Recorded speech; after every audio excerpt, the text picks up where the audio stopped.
Hurmatli do'stlar, Ranch institutining yoniga keldik. Xudo xolasa 4 qavatli bino qurilgan ekan. Shuning 3-chi qavatida yangi dom bor. Do'stlar, 94 kvadrat yoki 92 kvadratli 3 xonali kvartiramiz. Korobka qalatgan turibdi, turganingizdan montajda qilingan. So'ng отопление o'tgan. Do'stlar, sovuqlar urilgan, qonni saqlab berishga. Отопление o'tgan bu yerda.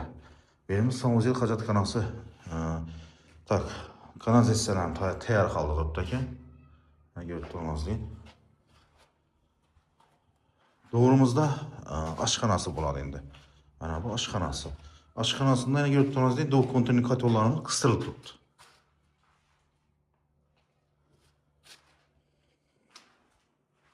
Bu yanımıza kelaversak, xudo xolasa bu yanimiz mehmonxonasi bo'ladi endi. Mehmonxonasini ko'rib turganingizdek, dim katta do'stlar. 6'ga 5, по-моему. Katta bellarimiz. Yine 2 ish oynani ko'rib tursak, 2 oyna katta oynadan ikkisi turibdi bu yerda. Yanımıza kelaversak, xudo xolasa eshikdan girdik, samozelni ko'rsatdik. Yerimiz endi prixoshkasi, bu yerimizda spalnisi bo'ladi endi. Do'stlar, bu yanimizda spalni, bu yanimizda yana bir xonasi. Ya'ni mehmonxonasi bor. Bu yerimiz ham katta xona. Ochiq balkonimiz bu yerda joylashgan. Do'stlar, ranchning yanında joylashgan bo'ladi bu joyimiz.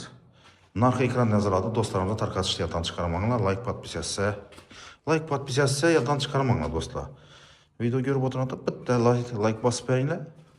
Или podpisatsiya bo'lmasangizlar, podpisatsiya bossangizlar, do'stlaringizga kerak bo'lib qolar joy, yaqinlaringizga kerak bo'lib qolar do'stlar.